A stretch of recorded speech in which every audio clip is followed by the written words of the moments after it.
Malam itu, aku terbaring di kamar dengan kompres di pergelangan kaki yang terkilir. Sari bilang, Bagas yang menggendongku masuk, menolak dibantu siapapun. Aku hanya bisa diam, memandangi langit-langit kamar, sambil mendengar suara hujan di luar. Dan di antara suara hujan itu, samar-samar terdengar ketukan lembut di pintu. Masuk, kataku pelan. Bagas berdiri di ambang pintu, menunduk sopan.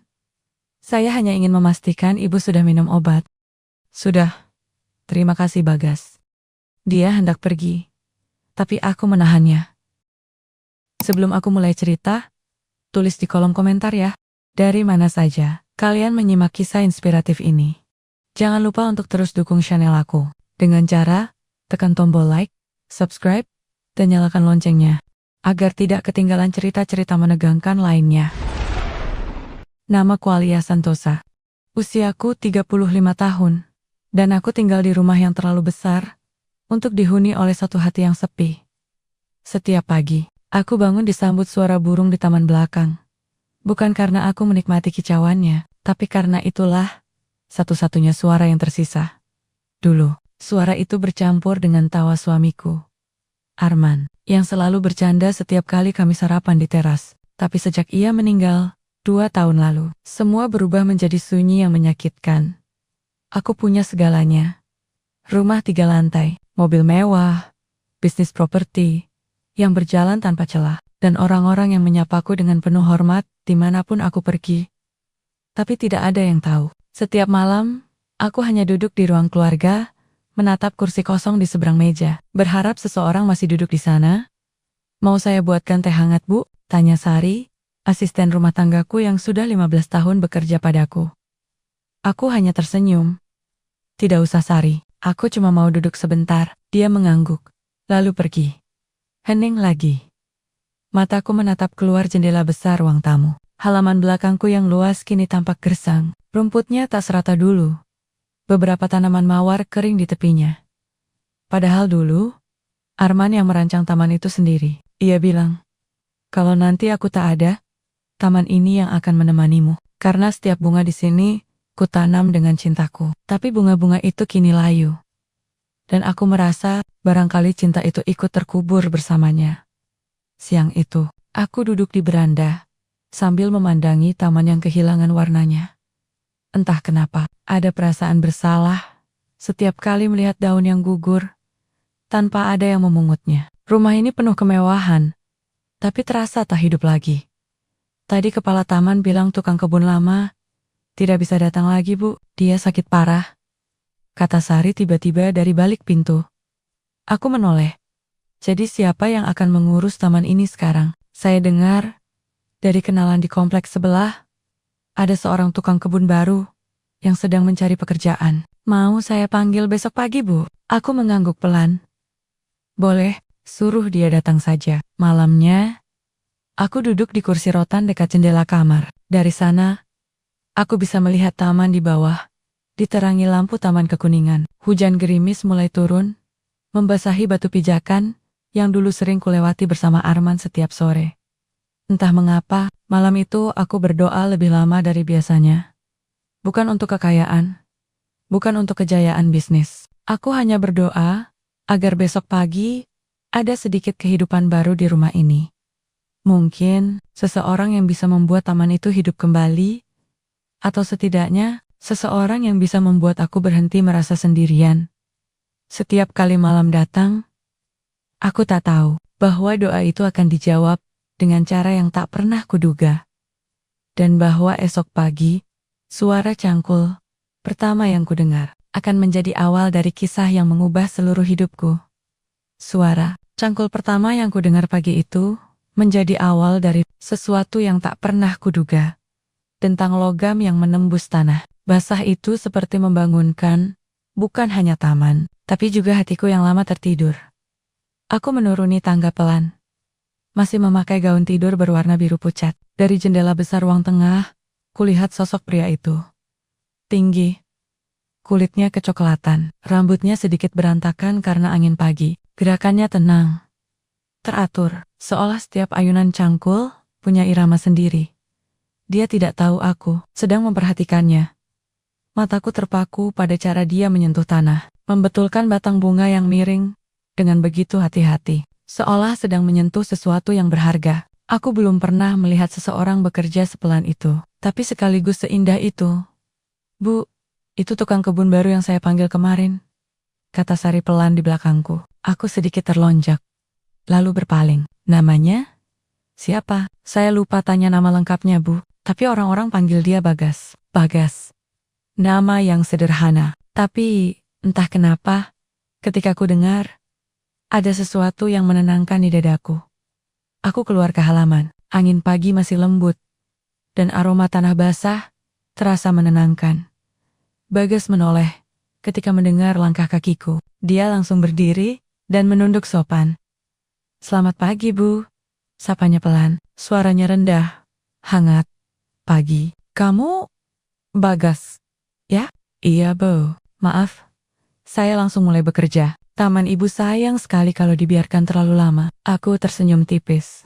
Tidak apa. Aku justru senang kau mulai tanpa disuruh. Dia hanya mengangguk, lalu kembali bekerja. Tidak banyak bicara. Tidak seperti orang-orang lain yang biasanya berusaha mencari muka di hadapanku.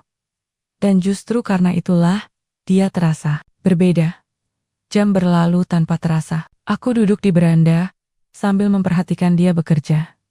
Setiap kali cangkulnya terangkat, setiap kali tanah terlempar halus, aku merasa taman itu mulai bernapas lagi. Burung-burung kembali hinggap di pagar. Bunga mawar yang tadi kering, tampak sedikit tegak karena tanahnya digemburkan. Sari membawa teh ke meja kecil di sampingku. Bu Alia, Bapak itu rajin sekali. Ya, katanya, sambil melirik ke arah Bagas. Aku mengangguk pelan. Iya, aku belum tahu banyak tentang dia. Tapi entah kenapa, aku merasa dia punya cara sendiri untuk membuat sesuatu terlihat hidup. Menjelang siang, Bagas menghentikan pekerjaannya dan mendekat. Wajahnya sedikit basah oleh keringat. Tapi matanya jernih, Bu. Maaf, boleh saya minta izin menebang pohon Kamboja di dekat pagar? Akar bawahnya mulai mendorong pipa air. Katanya sopan.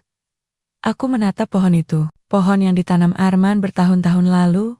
Pohon itu ditanam oleh almarhum suamiku. Ucapku pelan. Tapi kalau memang mengganggu, lakukan saja. Aku percaya padamu. Bagas menatapku sebentar, lalu menunduk hormat. Saya akan hati-hati, Bu. Saya tahu. Kadang pohon juga menyimpan kenangan. Kalimat itu menancap di dadaku.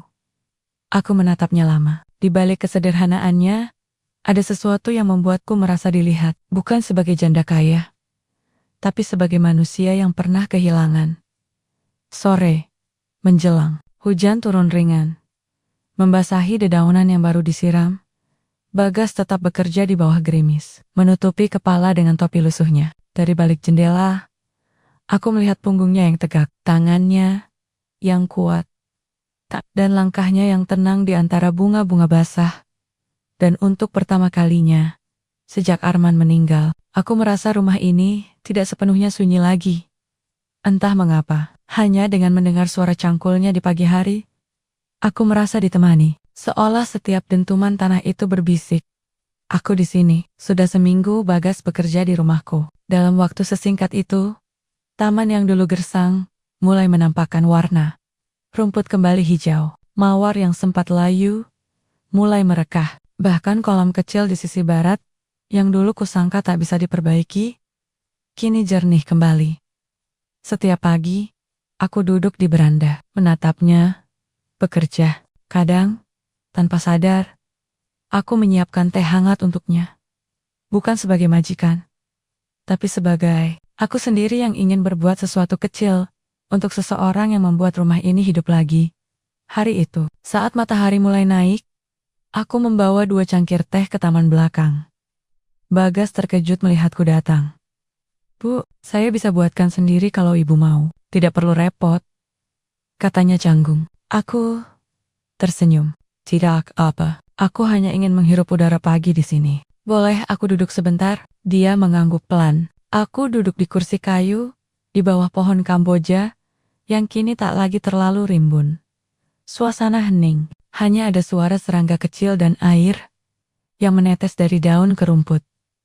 Aku suka caramu merawat taman ini, kataku. Akhirnya, kau tidak terburu-buru. Semua kau sentuh dengan hati-hati. Bagas tersenyum samar. Tanah tidak suka disakiti, Bu. Kalau digali dengan marah, bunga pun enggan tumbuh. Aku menatapnya. Kalimatnya sederhana, tapi ada kebijaksanaan di dalamnya. Sesuatu yang hangat dan jujur. Sesuatu yang sudah lama tak kudengar dari siapapun. Hari-hari berikutnya berjalan berbeda. Sari sering menggoda. Bu Alia, sejak ada Pak Bagas, Ibu jadi lebih sering senyum. Aku hanya tertawa kecil dan pura-pura sibuk menatap vas bunga di meja. Tapi dalam hati, aku tahu Sari tidak salah. Ada sesuatu pada Bagas yang membuatku tenang. Mungkin karena dia jarang bicara, tapi setiap ucapannya selalu tulus. Atau mungkin karena caranya memperlakukan segala sesuatu dengan lembut, seperti dunia yang ia rawat agar tetap hidup. Suatu sore, aku memutuskan menemani Bagas menanam bunga baru di sisi timur taman. Tanganku ikut kotor oleh tanah, sesuatu yang belum pernah kulakukan sejak Arman tiada. Begini, Bu, katanya sambil menuntunku. Tanahnya jangan ditekan terlalu keras. Akar baru butuh ruang untuk bernapas. Aku mengikuti arahannya, dan entah mengapa, jari kami sempat bersentuhan ketika sama-sama menahan batang bunga yang rapuh itu. Sentuhan yang singkat, tapi cukup membuat jantungku berdebar tak wajar. Aku buru-buru menarik tangan. Maaf. Dia hanya tersenyum kecil. Tidak apa. Kadang bunga memang menyatukan dua tangan yang sedang belajar menanam kembali. Sore itu, matahari tenggelam di balik atap rumah, memantulkan cahaya keemasan ke permukaan kolam. Bagas berdiri menatap taman hasil kerjanya. Sementara, aku berdiri beberapa langkah di belakang, memandangi siluetnya yang dikelilingi bunga. Aku menyadari sesuatu yang membuatku takut, sekaligus hidup kembali. Perasaan yang dulu kupikir ikut mati bersama suamiku, mulai tumbuh lagi. Pelan, tapi pasti. Seperti bunga di tangannya. Dan aku tahu, cepat atau lambat, taman ini tak hanya akan dipenuhi warna, tapi juga rahasia yang tak bisa kusembunyikan dari siapapun. Dan aku benar. Karena sejak taman ini kembali hidup, rumahku justru mulai ramai oleh bisikan. Awalnya hanya samar. Sekilas ku dengar dari dua pelayan yang sedang menyapu teras. Bu Alia sekarang sering ke taman ya? Iya, sama Pak Bagas terus. Katanya sampai sore loh. Tawa kecil menyusul kalimat itu. Seperti duri yang menusuk di antara udara pagi yang tenang. Aku pura-pura tidak mendengar. Berjalan melewati mereka. Dengan kepala tegak, tapi di dalam dada, ada sesuatu yang bergetar tak nyaman. Aku bukan wanita yang mudah terusik oleh omongan orang. Namun entah kenapa, kali ini terasa lain. Mungkin karena sebagian dari gosip itu tidak salah. Hari-hari berikutnya, aku mulai menyadari pandangan aneh dari staf rumah. Mereka tak lagi memanggilku dengan nada biasa. Selalu ada jeda. Selalu ada bisikan setelah aku berlalu. Dan semakin aku mencoba bersikap wajar, semakin besar rasa gelisah itu tumbuh. Sore itu, aku duduk di taman sendirian. Angin lembut berhembus. Tapi dadaku terasa sesak. Bagas datang membawa sekotak pupuk organik. Melihat wajahku yang murung, ia berhenti di tempat. Ada yang membuat ibu sedih? Tanyanya. Hati-hati. Aku menatapnya. Bagas, orang-orang mulai memperhatikan kita. Diam. Pandangannya menunduk. Seolah berpikir keras sebelum menjawab. Saya hanya bekerja, Bu. Tidak. Lebih. Aku tersenyum pahit.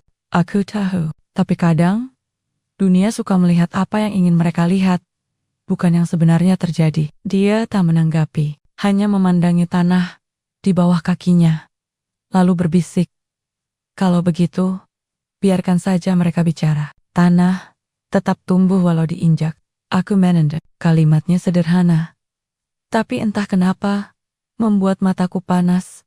Beberapa hari kemudian, aku mendapat undangan makan siang dari Laras. Teman lama yang juga janda kaya sepertiku, di restoran mewah itu. Semua wanita, berbaju mahal, dan beraroma parfum elegan. Kami tertawa, berbincang tentang bisnis, investasi, dan mode terbaru. Topik yang dulu selalu membuatku bersemangat. Tapi, tidak kali ini. Alia, kata Laras tiba-tiba. Aku dengar kamu punya tukang kebun baru ya? Yang katanya, rajin sekali. Nada suaranya manis. tapi matanya penuh rasa ingin tahu yang menusuk. Aku tersenyum tipis. Iya, namanya Bagas, orangnya baik. Baik? Laras terkekeh kecil. Kau ini, Alia, jangan terlalu baik sama bawahan. Nanti kebawa perasaan. Tawa meja meledak. Tapi aku hanya menatap gelas di tanganku. Aku tahu, mereka bercanda. Namun ada bagian di hatiku yang terasa retak sedikit demi sedikit. Malamnya, aku kembali ke rumah lebih awal. Dari balik jendela, kulihat Bagas masih di taman. Meski sudah gelap, ia menyalakan lampu taman satu persatu, lalu merapikan alat-alatnya. Ada ketenangan dalam caranya bekerja, sesuatu yang tidak pernah kutemukan dalam percakapan kosong di meja sosialita. Aku keluar tanpa sadar, berdiri di dekat pagar kecil taman. Bagas, dia iya Bu, terima kasih. Terima kasih, karena kau, taman ini kembali hidup. Dia tersenyum, lembut. Bukan taman saja Bu, kadang sesuatu yang terlihat mati, hanya butuh waktu dan keberanian untuk tumbuh lagi. Kata-katanya menghantam tepat di hatiku. Aku ingin menjawab, tapi suaraku tercekat. Malam itu, aku kembali ke kamar dengan langkah pelan. Sementara di luar, suara cangkul terakhir Bagas terdengar seperti denyut halus yang mengiringi jantungku sendiri. Aku tahu, perasaan ini mulai berbahaya, tapi entah kenapa, aku tidak ingin melawannya. Tapi cinta, seperti hujan pertama, setelah musim kemarau, tak bisa diatur datangnya. Ia turun tanpa izin, membasahi apa saja yang disentuhnya, termasuk hati yang telah lama kututup rapat. Malam itu, aku berdiri di depan cermin besar di kamarku. Gaun biru tua membalut tubuhku dengan anggun. Permata di leherku berkilau, seolah ingin menegaskan aku Alia Santosa, janda terkaya di kota ini. Tapi di balik pantulan wajah yang sempurna oleh riasan, aku melihat mata yang lelah, berpura-pura kuat. Sore tadi, Laras menelepon, memaksaku datang ke pesta sosialita di Hotel Bintang 5. Kau harus muncul, Al. Orang-orang mulai bertanya-tanya kenapa kau jarang keluar. Jangan biarkan mereka berpikir kau sudah jatuh, katanya dengan nada setengah perintah. Aku tahu maksudnya baik, tapi entah kenapa, malam itu aku merasa enggan. Meski begitu, aku tetap datang, mengenakan senyum yang sudah kulatih selama bertahun-tahun. Lampu-lampu kristal gemerlap di langit-langit ballroom, musik lembut mengalun, dan aroma parfum mahal memenuhi udara. Semua orang tampak bahagia, tertawa, berfoto, berbincang tentang investasi dan liburan. Aku berdiri di antara mereka, tapi terasa seperti bayangan yang tak punya tempat. Bu Alia, saya dengar taman di rumah ibu sekarang indah sekali, ucap salah satu tamu, seorang wanita muda dengan tawa tajam. Aku hanya tersenyum sopan. Oh iya, ada tukang kebun baru yang pandai menata tanaman. Wah, kabarnya bukan hanya taman yang tumbuh ya Bu, tawa mereka pecah. Halus, tapi menyakitkan. Aku memaksakan tawa kecil, lalu berpamitan ke toilet. Namun sebelum melangkah, ku dengar seseorang berbisik di belakang. Cantik, kaya, tapi kalau sampai jatuh cinta sama tukang kebun, kasihan juga ya. Langkahku terhenti, senyum, ku runtuh. Dunia yang berkilau di depanku mendadak terasa palsu. Aku menatap pantulan wajahku di kaca lift. Dan untuk pertama kalinya, aku tak mengenali wanita di sana. Hujan turun deras. Ketika aku keluar dari hotel, payung besar di tangan sopirku tak mampu menutupi dingin yang merambat sampai ke dada. Aku meminta ia berhenti di depan gerbang rumah, lalu berjalan sendiri melewati taman.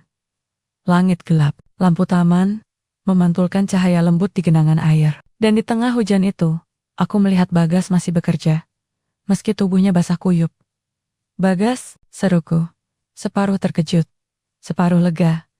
Dia menoleh, lalu buru-buru meletakkan cangkul. Bu, kenapa hujan-hujanan? Nanti, ibu sakit. Aku mendekat, tanpa menjawab. Entah kenapa, setiap langkah yang kutapaki membuat dadaku semakin sesak. Aku tidak peduli kata orang. Suaraku gemetar. Aku hanya lelah, harus selalu terlihat sempurna. Lelah menahan semuanya sendirian. Bagas menatapku. Raut wajahnya teduh dalam rinai hujan. Ibu tidak perlu jadi sempurna. katanya lembut. Tanah pun kotor. Tapi justru dari situlah kehidupan tumbuh. Air mataku bercampur dengan air hujan. Aku tak tahu apakah aku sedang menangis, atau hanya membiarkan hujan menyamarkan segalanya. Di hadapan lelaki, yang hanya tahu cara menanam bunga, aku merasa menjadi manusia lagi. Bukan sekadar nama di balik harta dan gelar. Malam itu, aku berdiri di bawah hujan, bersamanya cukup lama. Tak ada kata cinta, tak ada sentuhan berlebihan. Hanya dua manusia yang sama-sama terluka, berdiri di antara bunga dan tanah basah, mencoba menghangatkan diri dengan kejujuran. Dan sejak malam itu, aku tahu, perasaanku padanya bukan lagi sekadar simpati. Itu cinta, sederhana, tapi nyata. Namun cinta yang sederhana, kadang justru terasa paling berat, karena dunia tak selalu siap menerimanya. Sejak malam hujan itu, ada yang berubah di antara aku dan Bagas. Kami tak pernah membicarakan perasaan itu, tapi setiap tatapan dan setiap diam mengandung sesuatu yang tak perlu diucapkan. Ia tetap memanggilku, Bu Alia, tapi nada suaranya kini lebih lembut, seperti seseorang yang diam-diam menyimpan doa di balik setiap sapaan. Dan aku, tanpa kusadari, mulai menunggu suaranya setiap pagi. Suara cangkulnya, suara langkahnya di atas rumput basah. Bahkan aroma tanah yang menempel di udara setelah ia menyiram bunga. Semuanya seperti bagian dari denyut hidupku. Yang baru, hari itu langit terlihat muram sejak pagi. Angin membawa kabar hujan, tapi aku nekat turun ke taman untuk melihat hasil kerja Bagas yang baru menanam deretan bunga matahari di sisi barat. Cantik sekali, kataku, menatap bunga-bunga kecil itu yang belum sempat mekar. Kalau sudah tumbuh tinggi, taman ini akan tampak seperti lautan cahaya. Bagas tersenyum. Bunga matahari selalu mengikuti arah cahaya, Bu. Bahkan di hari paling gelap sekalipun, mereka tetap mencari sinar. Kalimat itu membuatku diam. Entah kenapa, ada bagian dari diriku yang merasa ia sedang berbicara bukan hanya tentang bunga, tapi juga tentangku. Sore menjelang, angin makin kencang, awan gelap menutup langit. Aku berdiri di dekat kolam ikan, mencoba mengatur napas yang tiba-tiba terasa berat. Tiba-tiba langkahku goyah, mungkin karena batu taman yang licin setelah disiram. Alia, hati-hati, suara Bagas menggema sesaat sebelum tubuhku kehilangan keseimbangan. Dalam sekejap, tangannya menangkapku. Dadanya hangat, napasnya berembus pelan di dekat telingaku.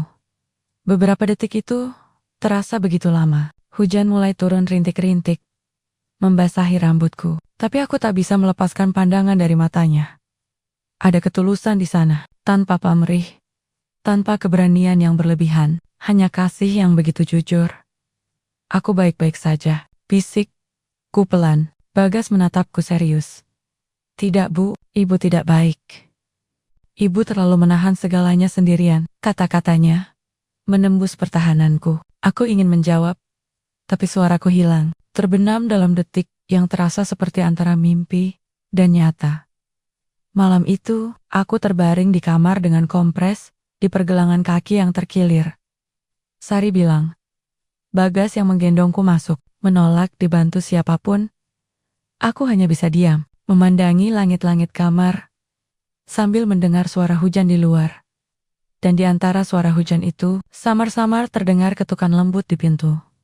Masuk, kataku pelan. Bagas berdiri di ambang pintu, menunduk sopan. Saya hanya ingin memastikan Ibu sudah minum obat. Aku mengangguk. Sudah. Terima kasih, Bagas. Dia hendak pergi, tapi aku menahannya. Bagas, kalau suatu hari aku kehilangan semua ini, rumah, harta, nama, apa kau masih akan tetap merawat taman ini? Dia terdiam lama sebelum menjawab. Selama masih ada tanah untuk kutanam, dan hati Ibu masih mau tumbuh, aku akan tetap di sini. Air mataku jatuh tanpa bisa kutahan. Malam itu, aku berdoa bukan untuk kekuatan, tapi untuk keberanian. Karena aku tahu, cinta yang sesungguhnya tidak datang untuk disembunyikan selamanya. Dan di luar sana, di bawah hujan malam yang tak kunjung reda, suara cangkulnya kembali terdengar pelan, menjadi irama yang menidurkan sepi di hatiku. Tapi justru sejak malam itu, aku tak bisa lagi tidur dengan tenang. Setiap kali mendengar suara itu di pagi hari, jantungku berdebar seperti gadis 20 tahun yang baru mengenal cinta pertama. Aku berusaha menepisnya, mengingat siapa aku dan siapa dia. Tapi, semakin kutolak, semakin perasaan itu menembus batas yang kubangun sendiri. Bagas datang ke rumah. Setiap pagi, sebelum matahari benar-benar terbit, ia selalu membawa senyum yang sederhana. Tapi entah kenapa, senyum itu membuat udara di sekelilingnya terasa lebih hangat. Aku memerhatikannya dari balik jendela ruang makan, tangan kasarnya, cara ia menyeka keringat, atau bagaimana ia bicara dengan bunga-bunga seperti dengan teman lama. Dan di setiap pagi itu, aku merasa hidup kembali. Bu Alia, katanya suatu pagi, suaranya memecah lamunanku. Bunga mataharinya sudah mulai tumbuh tinggi, mungkin sebentar lagi akan mekar. Aku menatapnya dari beranda. Kau rawat mereka dengan baik sekali, Bagas. Iya, saya cuma bantu. Tapi yang membuat mereka hidup, itu karena ibu yang tak menyerah, menyirami meski hujan deras sekalipun. Aku tersenyum, tapi dalam hati aku tahu, kalimat itu bukan hanya tentang bunga. Bagas mungkin tak sadar, tapi ia telah menyirami hatiku yang selama ini kering dan tak berdaya. Namun kebahagiaan sekecil itu tak pernah bertahan lama di rumah sebesar ini. Siang itu, aku sedang meninjau laporan keuangan perusahaan, ketika Sari masuk dengan wajah cemas. Bu, tadi ada tamu datang, katanya wartawan dari majalah bisnis. Tapi sepertinya mereka tahu sesuatu yang tidak seharusnya. Aku mengernyit. Tahu apa maksudmu, Sari? Sari menendak. Mereka bertanya, apakah benar ibu sering terlihat di taman bersama tukang kebun baru? Mereka bilang, ada yang memotret dari luar pagar. Darahku seolah berhenti mengalir. Aku tertawa kecil, berusaha tenang. Ah, gossip. Orang selalu butuh bahan pembicaraan. Tapi, di dalam dada, jantungku berdegup begitu keras, hingga rasanya bisa terdengar. Malamnya, aku duduk di ruang tamu sendirian. Suara jam berdetak pelan, sementara pikiranku penuh bayangan tentang Bagas, dan foto yang mungkin kini beredar entah di mana.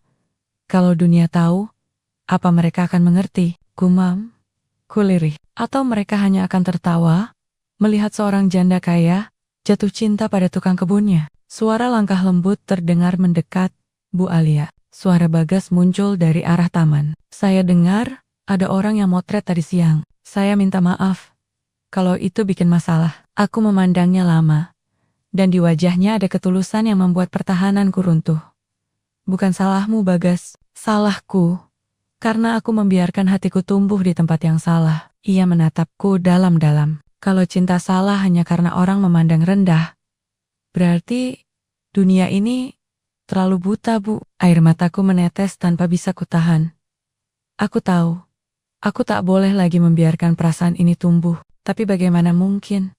Aku menghentikan sesuatu yang sudah membuatku hidup kembali. Malam itu, aku berjalan ke taman seorang diri. Bunga matahari yang kami tanam bersama mulai menegakkan batangnya, menatap langit malam, seolah tahu betapa aku ingin bebas seperti mereka, mencari arah cahaya tanpa takut akan bayangan. Namun di antara keindahan itu, aku sadar, semakin bunga itu tumbuh, semakin besar pula rahasia yang kubiarkan hidup di antara kami. Dan rahasia itu, cepat atau lambat, pasti akan menuntut untuk ditemukan. Dan pagi itu, rahasia itu akhirnya menyeruak ke permukaan, tanpa bisa lagi kusembunyikan.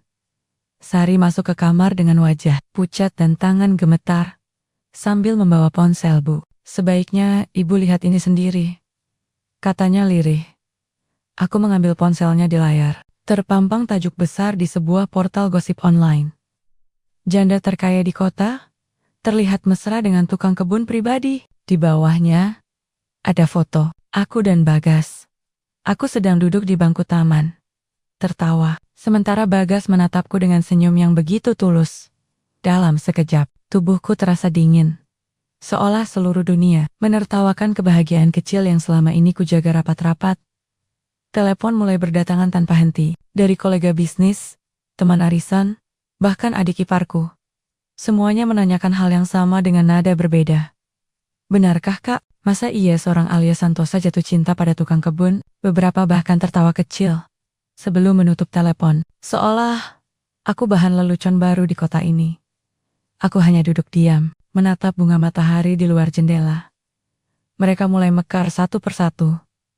Indah, tinggi, dan berani menghadap sinar matahari tanpa peduli badai di sekitarnya.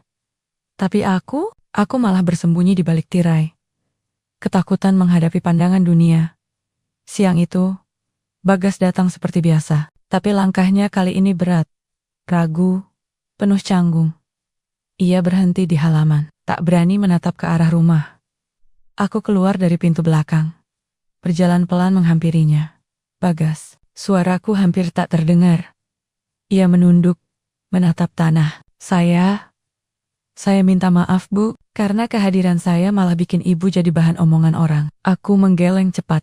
Jangan bicara begitu. Ini bukan salahmu. Tapi, saya cuma tukang kebun, Bu. Dunia nggak akan pernah percaya kalau ada sesuatu yang tulus antara orang seperti saya dan Ibu, kata-katanya, seperti belati halus yang menembus tanpa luka.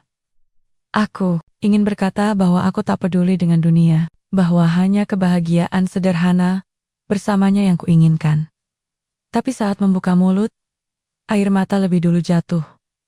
Bagas, kalau aku kehilangan semua ini, apa kau masih akan di sini? Ia mengangkat wajahnya perlahan. Ada sesuatu di matanya.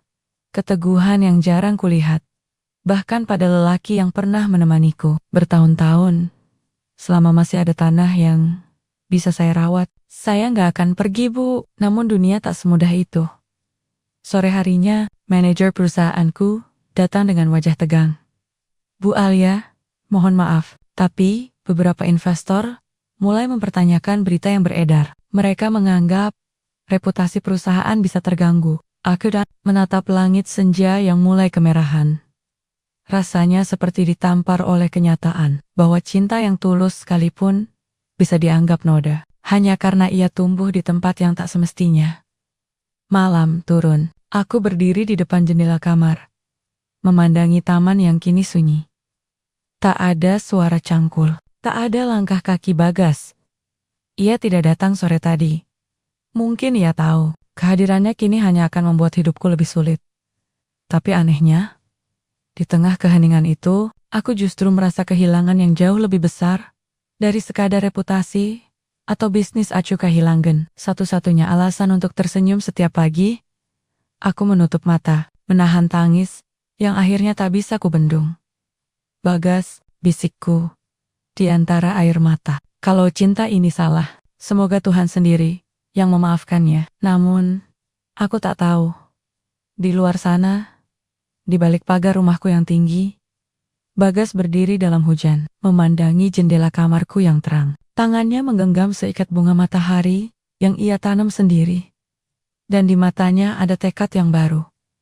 Ia tak akan pergi. Biar seluruh dunia mencibir, ia tetap akan melindungi perempuan yang membuatnya percaya bahwa cinta bisa tumbuh di mana saja, bahkan di antara tanah, air mata, dan prasangka. Keesokan paginya, aku terbangun dengan suasana aneh.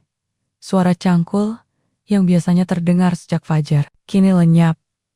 Aku menunggu di beranda dengan secangkir teh yang mulai dingin, tapi tak ada tanda-tanda Bagas di taman. Aku mencoba menenangkan diri, berpikir mungkin ia hanya terlambat. Tapi saat siang menjelang, Sari datang membawa amplop kecil di tangannya. Bu, ini dititipkan tadi pagi dari Pak Bagas. Tanganku gemetar saat menerimanya. Di dalam amplop itu, hanya ada secari kertas lusuh dengan tulisan tangan yang kukenal. Terima kasih sudah memberi saya tempat di hidup Ibu. Walau sebentar, saya tidak ingin jadi alasan Ibu kehilangan apapun. Tapi saya janji, bunga matahari di taman itu akan tetap tumbuh seperti doa yang tidak pernah berhenti. Aku terdiam. Dunia seolah berhenti bergerak. Sebelum aku sadar, air mataku sudah jatuh ke atas surat itu, membuat tintanya sedikit kabur. Hari-hari setelah itu terasa panjang dan sunyi. Rumahku seperti kehilangan denyutnya. Para pegawai mencoba menenangkan. Sari terus menemaniku. Tapi tidak ada yang bisa menggantikan suara langkah di rumput yang dulu menenangkan hati di sisi taman. Bunga matahari mulai bermekaran. Mereka tumbuh tinggi, kuat, dan indah. Persis seperti yang dijanjikan Bagas. Setiap kali angin bertiup, kelopaknya bergoyang pelan, seolah melambai ke arahku, atau mungkin mengingatkanku bahwa cinta itu masih hidup, walau orangnya telah pergi. Tapi hidup tidak memberi waktu lama untuk berduka. Berita gosip yang sempat reda, kini kembali mencuat. Kali ini dengan nada yang lebih kejam. Beberapa media menulis bahwa Bagas dipecat setelah memanfaatkan kelembutan janda kaya untuk kepentingan pribadi. Sebagian klien mulai menarik kerjasama. Saham perusahaan menurun. Aku bisa saja menampik, bisa saja memberi klarifikasi. Tapi aku terlalu lelah. Karena di balik semua gemerlap harta yang kupunya, aku hanya ingin satu hal sederhana. Kehadiran seseorang yang kini bahkan tak tahu aku menangis setiap malam. Suatu sore, aku pergi diam-diam ke pasar bunga, tempat Bagas dulu membeli bibit. Aku bertanya pada penjual tua di sana, apa bapak tahu kemana tukang kebun bernama Bagas pergi? Penjual itu berpikir sejenak. Oh, yang sering beli bibit matahari itu. Dia sempat datang beberapa hari lalu. Katanya mau pulang kampung. Ke desa, di pinggir sungai. Katanya, sudah saatnya kembali ke tanah yang dulu menumbuhkannya. Aku menatap langit. Awan kelabu menggantung seperti hatiku. Bagas pergi, membawa separuh jiwaku tanpa berpamitan. Malam itu aku berdiri di depan taman yang kini penuh bunga matahari, cahaya lampu taman membuatnya tampak keemasan, seperti lautan kecil yang berpendar di tengah gelap. Aku menyentuh satu kelopak yang baru mekar, lalu berbisik, Bagas, kalau kau tanam cinta di tanah ini, aku janji akan menjaganya sampai kau kembali. Dan entah hanya ilusi atau bukan, angin malam bertiup lembut, membuat kelopak-kelopak itu bergetar pelan. Seakan mereka mengerti, seakan mereka menjawab, namun hidup belum selesai mengujiku. Di balik ketenangan malam itu, kabar yang lebih besar sedang menunggu di luar sana. Kabar yang akan memaksa aku memilih menyelamatkan reputasi yang kubangun seumur hidup, atau memperjuangkan cinta yang kutemukan terlalu terlambat. Dan kabar itu datang dengan cara yang paling kejam. Pagi itu, sekretarisku datang membawa map merah. Wajahnya pucat. Bu Alia, kami menemukan sesuatu tentang siapa yang pertama kali menyebarkan berita itu. Aku membuka map itu perlahan. Di dalamnya ada salinan email, bukti transfer, dan potongan foto. Semua mengarah pada satu nama yang tak asing. Rendra, rival bisnis sekaligus mantan rekan suamiku. Aku menatap kertas itu lama, nyaris tak percaya. Rendra, orang yang dulu hadir di pemakaman Arman, memelukku sambil berkata, akan menjagaku seperti adik sendiri. Ternyata, dialah yang mengupah wartawan untuk memotretku diam-diam, demi menjatuhkan namaku di dunia bisnis. Tanganku mengepal. Untuk pertama kalinya dalam 2 tahun terakhir, aku merasa api di dalam diriku kembali menyala. Sore itu, aku mendatangi kantornya. Tanpa pemberitahuan, Rendra terlihat kaget saat aku masuk ke ruangannya. Anggun tapi dingin. Rendra, kataku pelan. Kau pernah bilang ingin melindungiku, tapi ternyata yang kau lindungi hanya egomu. Dia tertawa kecil, pura-pura tenang. Alia, jangan berlebihan. Aku hanya menyebarkan apa yang sudah banyak orang lihat, termasuk kebohongan yang kau tambahkan sendiri. Tatapanku menajam. Bagas bukan orang yang memanfaatkan siapapun, kau tahu itu. Tapi kau memilih menodainya demi keuntungan. Rendra menatapku sinis. Kau rela menghancurkan bisnis hanya demi seorang tukang kebun? Aku menatapnya tanpa gentar. Jika itu harga untuk kebenaran, maka ya, aku rela. Aku keluar dari ruangannya tanpa menoleh.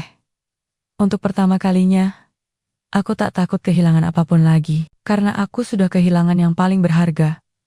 Ketulusan seorang pria sederhana bernama Bagas.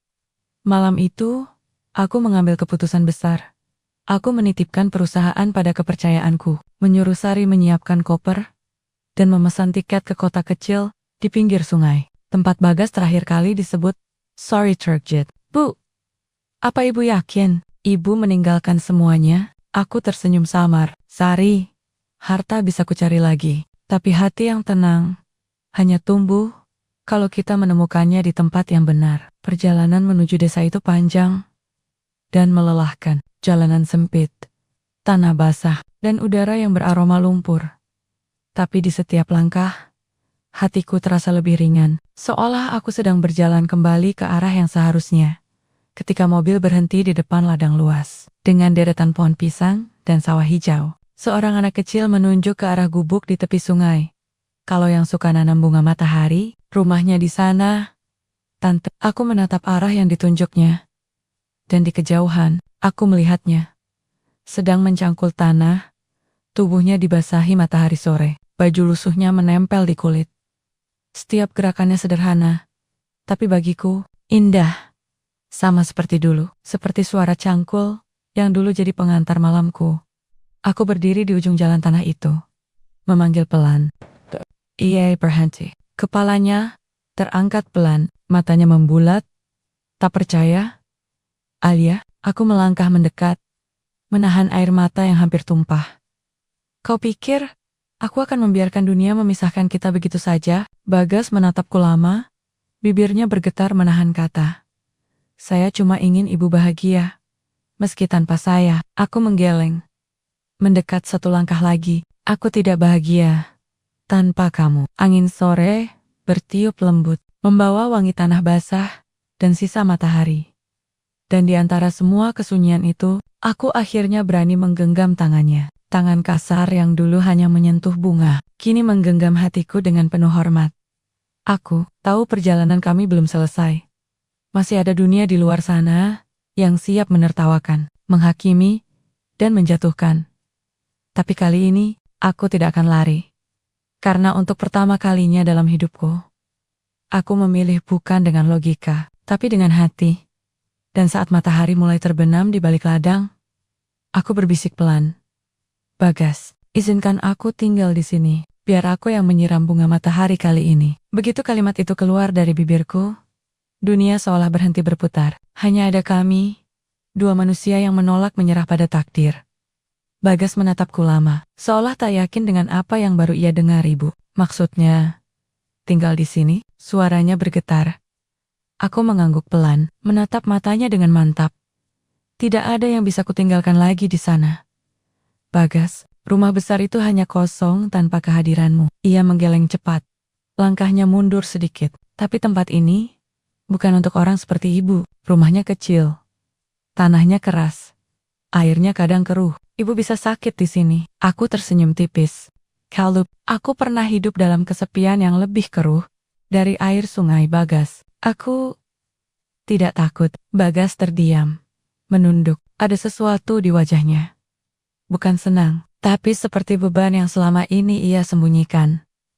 Malamnya, aku duduk di depan gubuk kecilnya. Lampu minyak bergoyang lembut di tengah gelap. Bagas menyiapkan teh hangat dengan tangan gemetar. Maaf, kalau sederhana bu, cangkirnya cuma ini. Katanya canggung.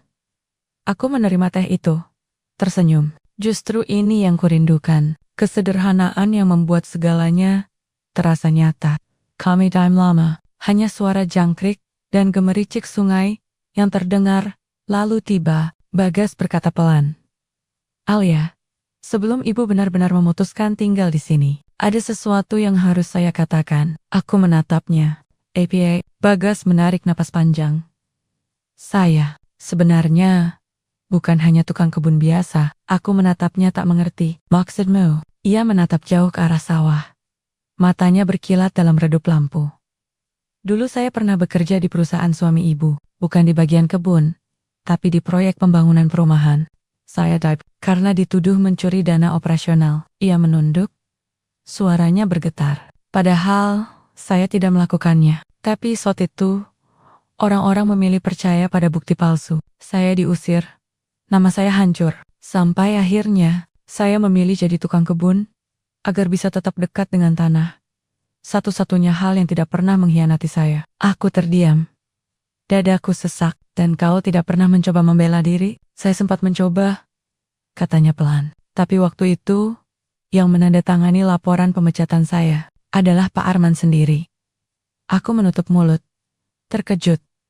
Suamiku, tiba-tiba semua potongan masa lalu berkelebat di kepalaku. Surat-surat yang dulu Arman larang ku baca. Wajah tegangnya saat membicarakan proyek yang gagal. dan bagaimana ia selalu menolak membicarakan detailnya. Jadi selama ini, suaraku hampir tak keluar. Kau bekerja di rumahku. Mengetahui aku istri orang yang menuduhmu bersalah. Bagas mengangguk pelan. Awalnya saya hanya ingin memperbaiki taman. Bukan mencari apapun. Tapi setelah melihat ibu, sendirian, berusaha kuat, saya tidak tega pergi. Saya pikir, mungkin Tuhan mengirim saya kembali, bukan untuk menuntut balas, tapi untuk belajar memaafkan. Aku menunduk, air mataku jatuh ke punggung tanganku. Bagas, kenapa kau tidak bilang dari awal? Karena saya tidak ingin ibu merasa bersalah, katanya lembut. Saya tahu, ibu tidak tahu apa-apa. Suasana hening sejenak, lalu aku berkata dengan suara pelan tapi mantap. Kalau begitu, izinkan aku memperbaiki apa yang dulu dihancurkan atas nama keluargaku. Aku tidak peduli seberapa jauh aku harus pergi. Tapi kebenaranmu harus ditemukan. Bagas menatapku dengan mata basah. Alia, jangan lakukan itu. Dunia bisnismu sudah cukup berguncang. Kalau ibu kembali lagi, mereka akan menertawakan. Aku menggeleng. Biarlah mereka menertawakan. Tapi aku tidak akan hidup di atas kesalahan yang bukan milikmu. Malam itu kami duduk diam dalam cahaya lampu minyak. Dan aku tahu, perjalanan kami baru saja berubah arah. Cinta kami bukan lagi hanya tentang dua hati yang saling mencari, tapi juga tentang kebenaran yang menuntut untuk diperjuangkan. Di luar, bunga matahari di tepi ladang bergoyang diterpa angin malam. Mereka seolah tahu, badai baru sedang menunggu di ujung jalan, tapi kali ini, aku tak akan mundur. Kalimat itu terus menggema di kepalaku saat mobil hitamku melaju, menembus jalanan kota yang dulu kutinggalkan. Hujan tipis turun, membasahi kaca depan, seolah ingin menyambut keputusanku yang terlalu berani untuk seorang janda yang seharusnya sudah menyerah. Aku memandangi bayangan gedung-gedung tinggi yang dulu menjadi simbol kejayaan suamiku. Arman, dulu, aku bangga menjadi nyonya besar yang namanya dikenal di setiap acara sosial. Tapi sekerong, gedung-gedung itu seperti menatapku dengan dingin, mengingatkanku pada setiap kebohongan yang menutupi kebenaran tentang Bagas.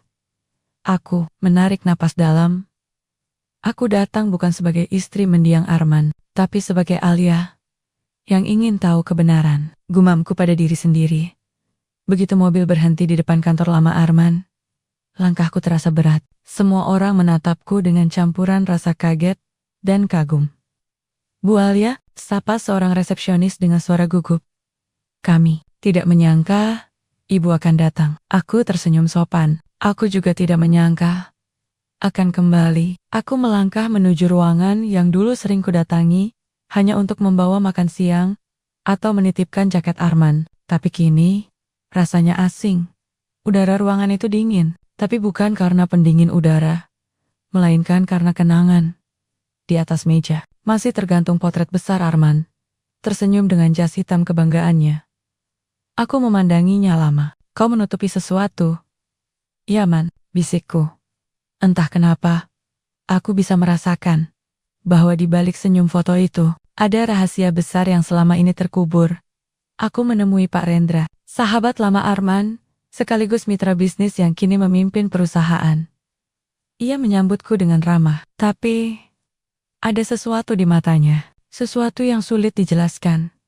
Ibu Alia, lama sekali tak bertemu. Bagaimana kabar? Baik, jawabku singkat. Aku datang untuk membicarakan satu hal, tentang proyek perumahan yang dulu gagal. Proyek yang membuat seseorang bernama Bagas dipecat. Ekspresi wajahnya menegang seketika. Bagas? Ia tersenyum kaku. Ah, itu masalah lama Bu, tak penting. Dibuka lagi. Aku menatapnya tajam. Tidak penting bagimu, mungkin, tapi bagi seseorang yang kehilangan kehormatan karena laporan palsu, itu sangat penting. Terdiam. Aku bisa melihat urat di pelipisnya menegang. Ibu terlalu percaya pada cerita orang bawah, katanya akhirnya. Bagas memang bersalah. Bukti sudah jelas. Aku menyandarkan tubuhku ke kursi. Kalau begitu, izinkan aku melihat bukti itu. Wajahnya berubah pucat sesaat. Tapi dengan cepat, ia tersenyum lagi. Baiklah. Kalau ibu mau, saya akan suruh sekretaris mencarikan arsipnya. Namun aku tahu dari nada suaranya, ia sedang berusaha menunda. Ada sesuatu yang disembunyikan. Malamnya, aku kembali ke rumah besar itu. Rumah yang dulu selalu terasa megah, kini terasa menakutkan. Aku masuk ke ruang kerja Arman. Menyalakan lampu kecil di meja. Bau kertas tua dan debu bercampur dengan aroma kenangan. Saat membuka laci bawah meja, aku menemukan map coklat dengan tulisan tangan Arman sendiri. Proyek Tanah Rawa. Rahasia internal. Tanganku gemetar. Aku membuka map itu pelan. Di dalamnya, ada beberapa lembar laporan keuangan dan satu surat dengan tulisan yang kukenal. Tanda tangan Rendra. Mataku menelusuri angka-angka di lembar itu, dan jantungku berdegup kencang. Nominal yang tertera di sana sama dengan jumlah dana yang dulu dituduhkan dicuri Bagas. Tapi di bawahnya, ada catatan kecil bertinta merah. Pindahkan ke rekening cadangan milik Rendra untuk sementara. Jangan beritahu staf proyek. Aku menutup mulut, nyaris tak bisa bernapas. Bagas tidak bersalah. Yang bersalah adalah orang yang selama ini paling dipercaya Arman. Bahkan setelah kematiannya, aku duduk lama di lantai, memeluk map itu. Tangisku pecah dalam diam, bukan hanya karena kebenaran yang kutemukan, tapi karena rasa bersalah yang menyesakkan. Selama ini aku hidup di rumah megah hasil dari kebohongan. Keesokan paginya, aku memutuskan menghubungi Bagas.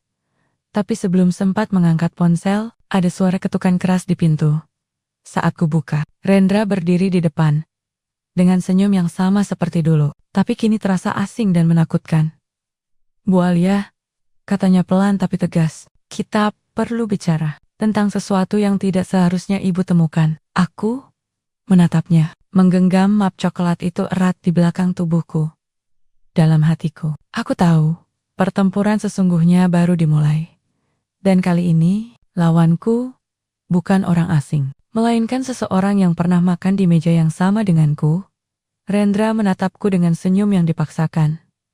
Bu Alia, saya khawatir ibu salah paham, katanya pelan. Suaranya tenang, tapi beracun. Beberapa dokumen lama bisa menyesatkan kalau dibaca tanpa konteks. Aku menatapnya, tanpa gentar. Kau datang malam-malam ke rumah orang, hanya untuk mengingatkanku tentang konteks. Kau tidak sedang menakut-nakuti aku, kan? Rendra, iya. Tertawa kecil. Tentu tidak. Saya hanya peduli. Ibu tahu, kalau kabar seperti ini bocor keluar, nama baik keluarga Arman bisa rusak. Dan saya yakin, ibu tidak ingin itu terjadi. Aku berdiri perlahan, mendekat satu langkah. Nama baik keluarga Arman sudah rusak. Sejak seseorang menuduh orang polos mencuri, hanya untuk menyelamatkan dirinya sendiri. Sekilas, senyum di wajah Rendra menghilang, tapi ia cepat menutupinya. Ibu, hati-hati dengan ucapan seperti itu. Dunia bisnis ini keras. Tak semua orang bisa menerima kebenaran. Lalu ia mencondongkan tubuh, berbisik dingin, termasuk orang-orang yang dulu mencintai suami ibu. Kata-kata itu menusuk seperti belati tak terlihat. Aku menatapnya kaget. Apa maksudmu? Ia tersenyum licin. Ibu Alia, mungkin nanti saya jelaskan. Kalau ibu sudah siap mendengar hal-hal yang lebih menyakitkan dari sekadar laporan keuangan. Rendra meninggalkan rumah tanpa menoleh lagi. Meninggalkan aroma parfum khasnya yang dulu sering memenuhi ruang kerja Arman. Aku berdiri terpaku di ambang pintu, masih memegang map coklat itu. Tanganku gemetar, tapi mataku kering. Tidak ada air mata malam itu, hanya tekad. Aku mengambil ponsel, menghubungi Bagas. Suaranya di seberang sana terdengar khawatir. Ibu, sudah malam. Ada apa, Bagas? Kataku tegas. Aku menemukan sesuatu, tapi aku juga yakin. Mereka tahu, aku menemukannya. Aku butuh bantuanmu. Ada jeda sunyi sebelum ia menjawab. Di mana ibu sekarang? Di Rama. Tapi aku tidak yakin aman. Baik, katanya cepat. Tunggu di dalam.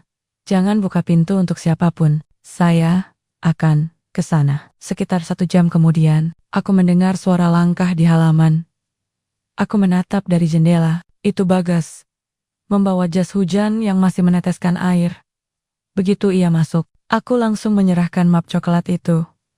Semua ada di sini, kataku pelan. Laporan, tanda tangan Rendra, dan catatan Arman. Bagas membacanya cepat, wajahnya berubah tegang. Jadi benar, Arman tidak tahu kalau Rendra menggunakan namanya. Iya, juga korban. Aku menatapnya dalam. Oke.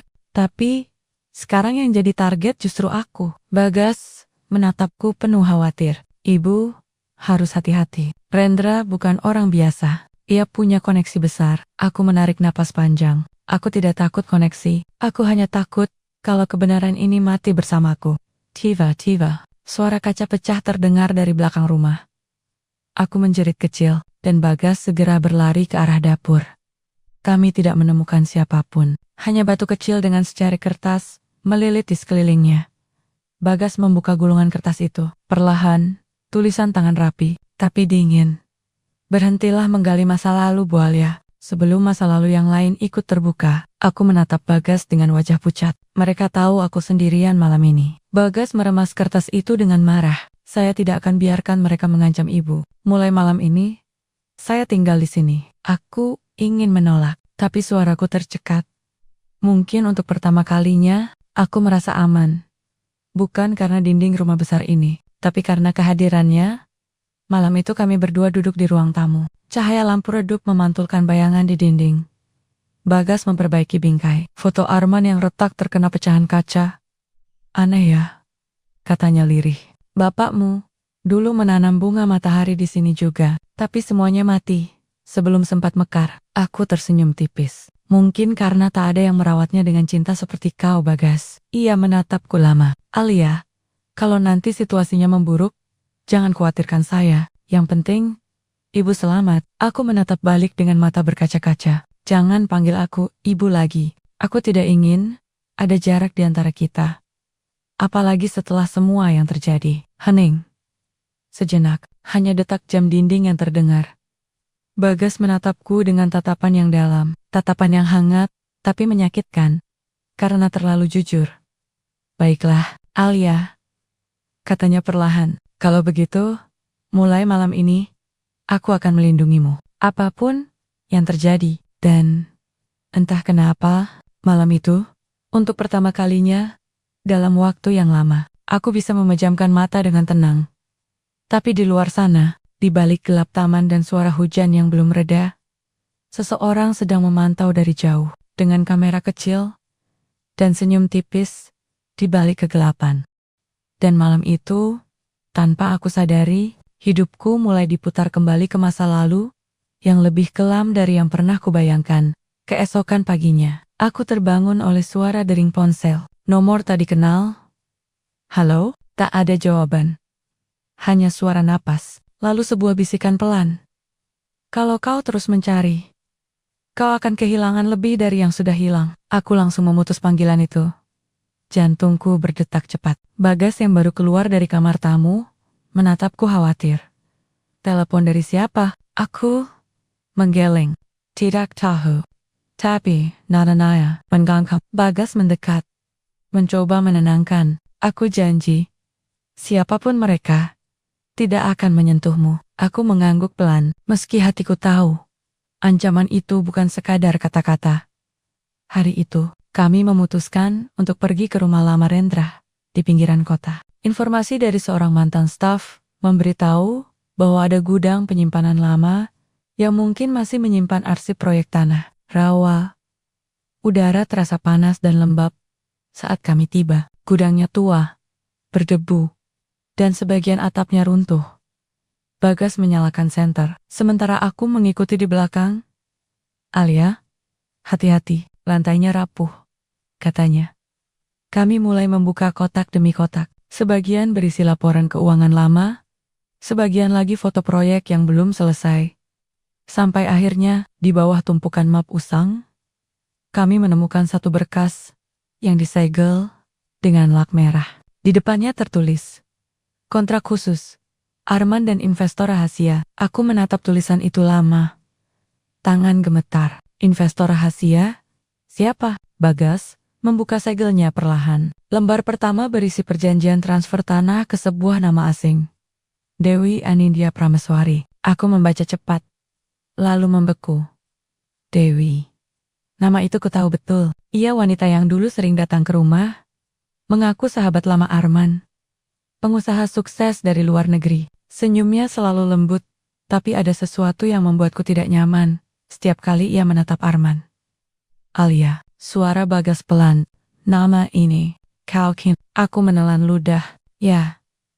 Dan kalau benar dia investor proyek itu, berarti Arman mungkin terlibat hubungan yang lebih dari sekadar bisnis. Bagas menatapku prihatin, tapi tak berkata apa-apa. Sementara aku merasakan sesuatu di dalam dadaku retak perlahan, bukan karena kebohongan Arman, tapi karena kenyataan bahwa cinta kami mungkin dibangun di atas fondasi tipu daya. Tiba-tiba, dari luar gudang, terdengar suara langkah tergesa. Bagas segera mematikan senter dan menarikku bersembunyi di balik rak besi. Dua pria berpakaian hitam masuk membawa senter. Bos bilang, dokumen harus dibakar malam ini, bisik salah satunya. Kalau ketahuan ibu itu nyentuh arsip, bisa kacau semua, jawab yang lain. Aku menutup mulutku agar tak berteriak. Bagas menatapku, memberi isyarat agar diam. Begitu mereka pergi ke arah belakang gudang, Bagas menarik tanganku, berlari ke pintu depan. Kami nyaris tersandung tumpukan papan kayu, tapi berhasil keluar tepat saat percikan api mulai membakar ujung berkas-berkas lain. Api menjalar cepat, kami berlari tanpa menoleh. Begitu sampai di luar, napasku memburu. Bagas, dokumen tadi, ia mengangkat map di tangannya. Sedikit hangus di pinggir, kita berhasil menyelamatkan satu-satunya bukti. Aku menatapnya dengan rasa lega bercampur takut. Kalau mereka berani membakar dokumen, artinya ada sesuatu yang jauh lebih besar di balik ini semua. Bagas mengangguk, dan aku rasa bukan cuma Rendra yang terlibat. Malamnya, di rumah, aku membaca kembali isi kontrak yang kami selamatkan. Di halaman terakhir, ada satu catatan tulisan tangan Arman. Jika sesuatu terjadi padaku, jangan percayai siapapun, bahkan orang yang paling kau anggap keluarga. Aku menatap kalimat itu lama. Air mataku jatuh tanpa terasa. Arman, apa sebenarnya yang kau sembunyikan dariku? Bagas mendekat, duduk di sampingku. Kau tidak sendirian lagi, Alia. Kita cari tahu semuanya. Sampai akhir, aku menatapnya. Dan untuk pertama kalinya, aku sadar, perjuangan ini bukan lagi sekadar tentang nama baik atau masa lalu. Ini tentang menemukan kebenaran yang bisa mengubah segalanya, termasuk hubungan kami. Namun sebelum aku sempat menjawab, ponselku bergetar lagi. Pesan masuk dari nomor tak dikenal. Kau ingin tahu siapa Dewi sebenarnya? Datanglah ke Villa Arman malam ini sendirian. Aku menatap layar itu lama. Sementara Bagas menatapku khawatir. Alia, jangan pergi. Ini bisa jebakan. Aku menatapnya dengan mata yang kini penuh tekad. Mungkin jebakan, Bagas. Tapi kalau di sana ada jawaban, aku harus datang. Dan malam itu, aku bersiap kembali ke tempat di mana semua dimulai. Tanpa tahu bahwa apa yang menungguku di villa itu bukan hanya kebenaran, tapi juga pengkhianatan terakhir yang akan mengubah segalanya. Dan malam itu, di bawah langit yang mendung, aku kembali ke tempat yang dulu menjadi saksi cinta, sekaligus kebohongan terbesar dalam hidupku. Villa itu berdiri anggun di atas bukit, dikelilingi pohon pinus yang menunduk, diterpa angin malam. Dulu tempat ini terasa seperti surga kecil, tempat aku dan Arman merayakan ulang tahun pernikahan kami setiap tahun. Tapi malam ini, suasananya begitu berbeda. Sunyi, gelap, dan dingin, seperti menyimpan rahasia yang enggan diungkapkan. Aku turun dari mobil pelan, menatap gerbang besi yang sudah berkarat. Setiap langkah terasa berat. Angin membawa aroma tanah basah dan nostalgia yang menusuk. Pintu villa tidak dikunci. Begitu buka, suara deritnya menggema panjang, seolah menyambut kehadiranku dengan ironi. Lampu-lampu di ruang tamu masih menyala temaram, menyorot debu yang berputar di udara. Dan di tengah ruangan itu, berdiri seorang wanita. Berbalut mantel panjang berwarna gading. Senyumnya samar, tapi suaranya lembut. Sangat ku kenal Alia, lama sekali. Aku terpaku. Dewi, ia mendekat perlahan. Langkahnya tenang, nyaris tanpa suara. Aku menelan ludah, menatapnya penuh tanda tanya. Untuk apa kau memintaku datang ke sini? Dewi tersenyum kecil, untuk mengakhiri kebohongan, dan mungkin untuk menenangkan hatimu yang selama ini disiksa ketidakpastian. Ia berjalan ke arah meja tua di sudut ruangan, lalu meletakkan sebuah map hitam di atasnya. Aku tahu, kau sudah menemukan sebagian dokumen Arman, tapi ada yang belum kau lihat. Aku menatapnya dengan waspada. Apa maksudmu? Dewi menatapku lama, lalu berkata lirih. Arman tidak hanya menandatangani kontrak proyek bersamaku, ia juga menitipkan sesuatu yang sangat berharga, sesuatu yang seharusnya menjadi milikmu. Aku menahan napas saat Dewi membuka map itu. Di dalamnya ada foto Arman bersama seorang bayi anak laki-laki, dengan mata coklat dan senyum yang menyerupai Bagas. Tanganku gemetar saat mengambil foto itu. Apa maksudmu, Dewi? Ini siapa? Dewi menatapku dengan tatapan yang sulit dibaca. Anak dari Arman. Dan adalah aku. Dunia seolah berhenti. Aku mundur selangkah. Lututku nyaris goyah. Kau bohong. Tidak. Jawabnya datar. Kau boleh periksa. Tes DNA-nya ada di dalam map itu. Aku tidak datang untuk menghancurkanmu, Alia. Aku hanya ingin kau tahu. Arman bukan pria sempurna yang selama ini kau perjuangkan. Air mataku mengalir. Tapi bukan karena cemburu. Bukan karena marah. Melainkan karena rasa hampa yang tiba-tiba menelan seluruh tubuhku. Aku berbisik pelan. Selama ini aku mempertahankan nama baik seseorang yang bahkan tak jujur padaku. Dewi menatapku iba. Aku tahu rasanya, tapi Arman bukan monster. Ia mencintaiku seperti ia mencintaimu. Ia hanya terlalu takut kehilangan segalanya. Aku mendongak, menatapnya dengan mata basah. Dan kau pikir aku tidak kehilangan apa-apa? Tiba, suara langkah berat terdengar dari arah pintu belakang. Kami berdua menoleh bersamaan. Seseorang muncul dari balik bayangan. Bagas Selea, serunya lega saat melihatku. Tapi ketika pandangannya jatuh pada Dewi, wajahnya langsung tegang. Kau, katanya dingin.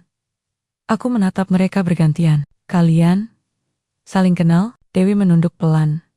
Bagas, seharusnya aku tahu. Kau akan muncul, kau memang tidak pernah bisa diam. Bagas mengepalkan tangan, suaranya parau. Kau pikir aku tidak tahu?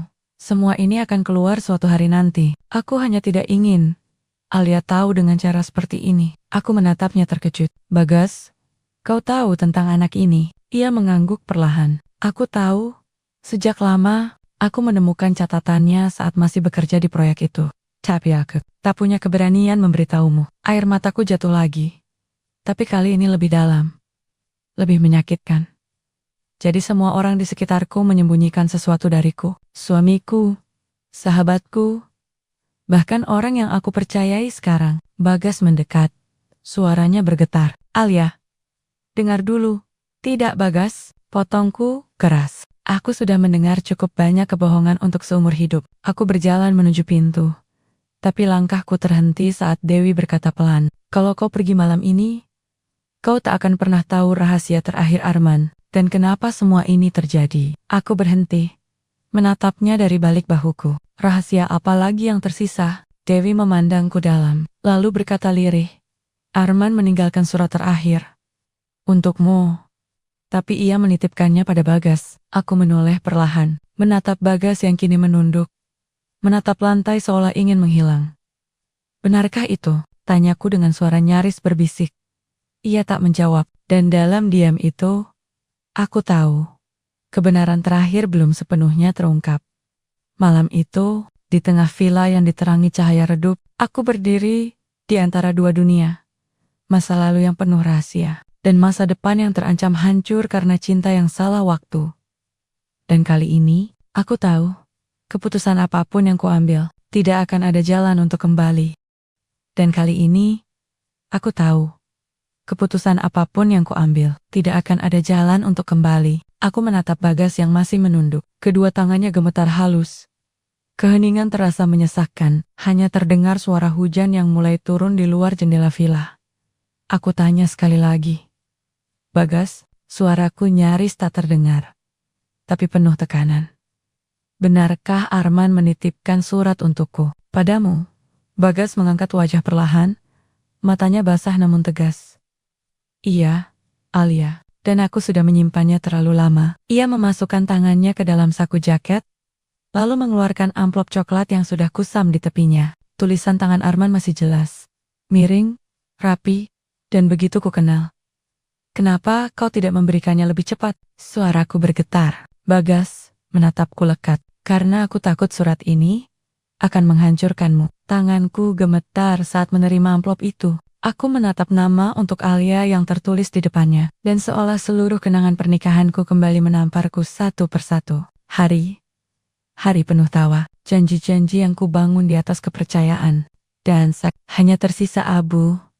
Aku membuka amplop itu perlahan. Satu lembar kertas terlipat rapi di dalamnya, dengan tinta yang mulai memudar. Aku menarik napas panjang, lalu mulai membaca. Alia, jika kau membaca surat ini, mungkin aku sudah tak lagi ada di sisimu. Aku tahu aku bukan suami yang sempurna, dan aku terlalu banyak berbohong. Tapi satu hal yang tidak pernah palsu adalah cintaku padamu. Aku mencintaimu, bahkan saat aku tersesat. Dewi, aku berhenti membaca, menatap Dewi yang kini berdiri kaku di ujung ruangan. Ya, lanjut surat itu.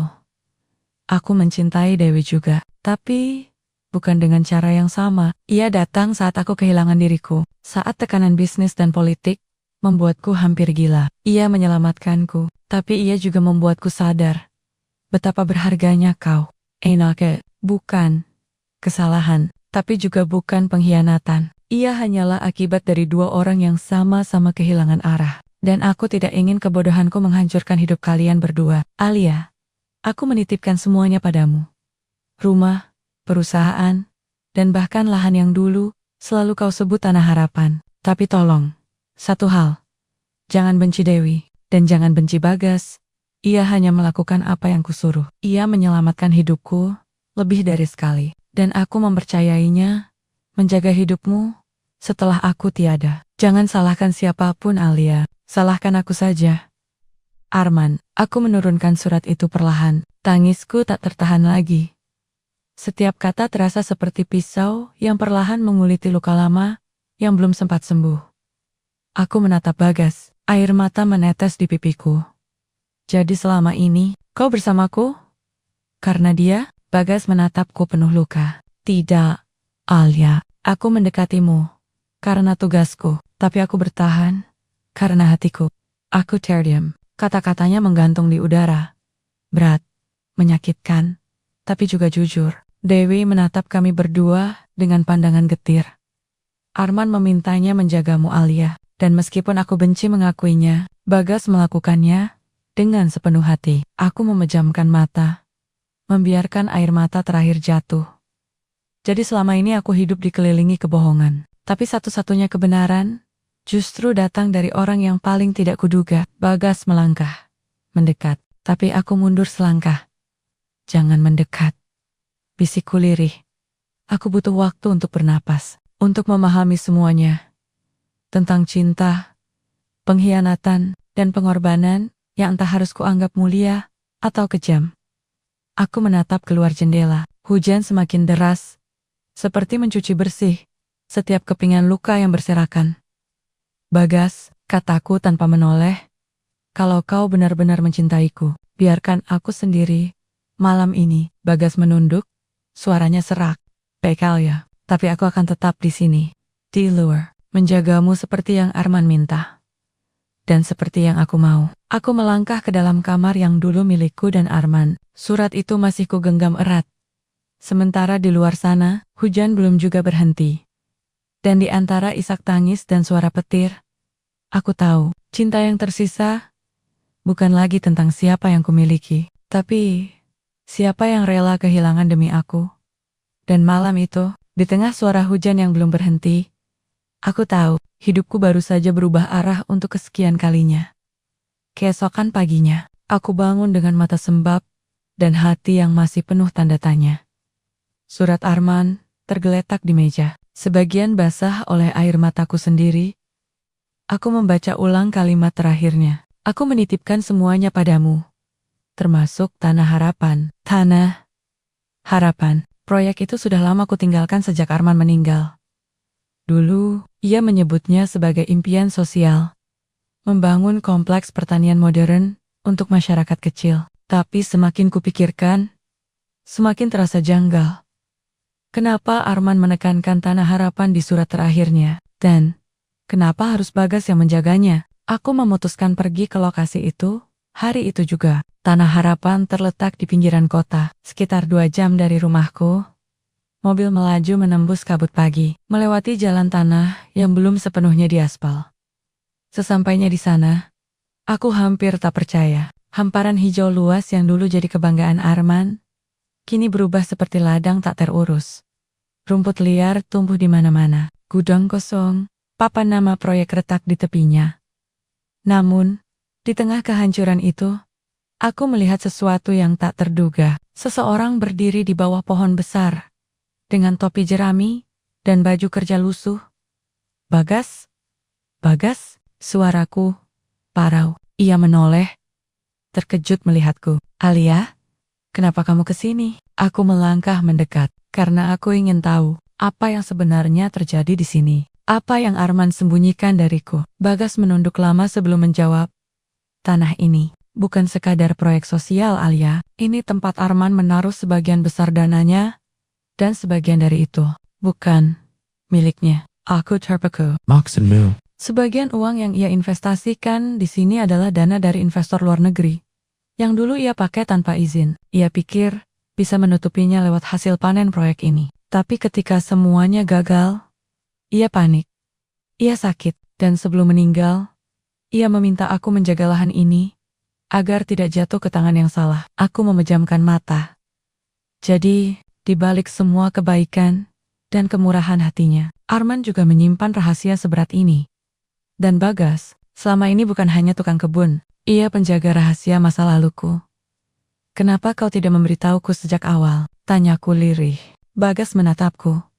Matanya penuh beban, karena aku tidak ingin menghancurkan kenanganmu tentang Arman. Aku tahu kau masih mencintainya. Aku menatap tanah basah di bawah kaki kami.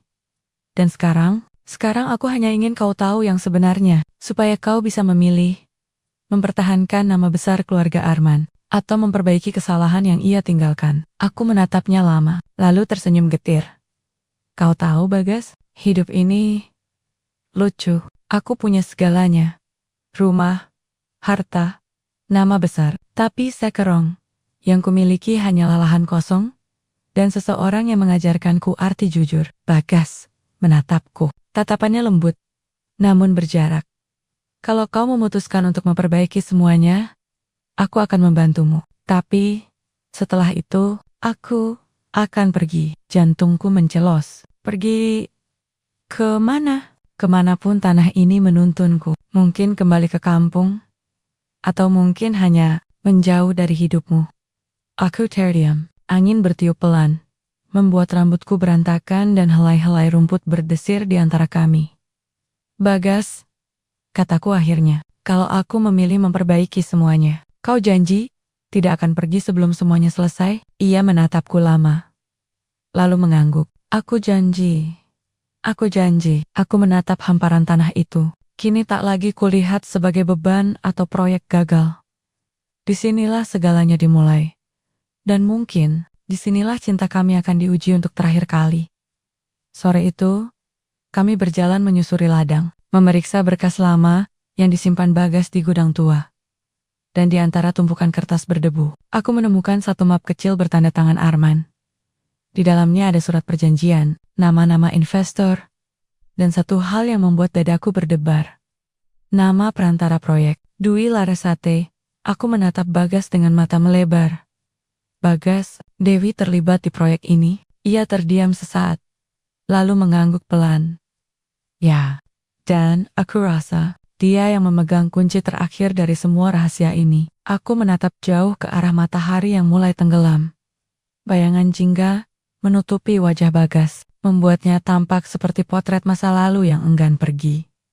Mungkin inilah takdirku, membuka lembaran lama, bukan untuk mengungkap kesalahan orang lain, tapi untuk menyembuhkan diriku sendiri. Namun aku juga tahu satu hal. Jika Dewi memegang kunci dari semua ini, maka aku harus menemuinya, bukan sebagai rival, Bukan sebagai janda kaya yang kehilangan cinta, tapi sebagai perempuan yang ingin menebus masa lalu. Aku harus menemuinya, bukan sebagai rival, bukan sebagai janda kaya yang kehilangan cinta, tapi sebagai perempuan yang ingin menebus masa lalu. Dan mungkin memperjuangkan masa depan yang baru. Dan begitulah, sore itu, aku memutuskan sesuatu yang bahkan membuat Bagas terdiam. Aku akan menemui Dewi, kataku mantap. Suaraku terdengar lebih tegas dari yang kurasakan. Bagas menatapku khawatir. Alia, kau yakin dia bukan orang yang mudah diajak bicara? Setelah semua yang terjadi, aku harus tahu, potongku pelan. Apa sebenarnya yang disembunyikan Arman? Dan kenapa namanya ada di perjanjian tanah itu? Bagas menghela napas berat. Kalau begitu, biar aku yang mengantarmu. Aku tersenyum samar. Tidak, Bagas, ini, tapi aku ingin kau tetap di sini. Jagalah tanah ini. Aku akan kembali. Sore itu juga, aku berangkat. Langit tampak mendung, seolah tahu bahwa yang akan kulakukan bukan sekadar pertemuan biasa. Alamat Dewi kutemukan di berkas lama. Sebuah rumah modern di kawasan yang tenang, jauh dari keramaian. Begitu mobil berhenti di depan gerbang, perasaanku bercampur, gugup, cemas, dan entah mengapa, lega. Pintu rumah terbuka perlahan. Dewi berdiri di sana. Tampak lebih tua dari terakhir kali kulihat di acara pemakaman Arman. Tatapannya masih tajam, tapi ada sesuatu di matanya kali ini. Lelah. Jadi, akhirnya kau datang juga, katanya tenang. Tanpa nada marah, hanya pasrah. Kami duduk berhadapan di ruang tamu yang sunyi. Aku membuka map berisi dokumen yang kutemukan di gudang. Kenapa namamu tercantum di perjanjian proyek Tanah Harapan, Dewi? Ia menatap map itu lama sebelum menjawab. Karena akulah yang membantu Arman mendapatkan dana awalnya. Aku terdiam. Dana dari mana? Dari pihak asing. Ia butuh uang cepat untuk menutupi kerugian perusahaan. Aku punya koneksi. Tapi Arman tak tahu bahwa di balik semua itu, ada kesepakatan yang tak bisa ia batalkan. Suaranya mulai bergetar. Aku pikir bisa memperbaikinya, tapi proyek itu gagal.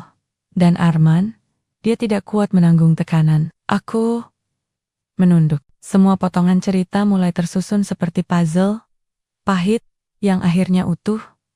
Jadi kau juga korban? Dewi tertawa pendek, getir, korban, pelaku.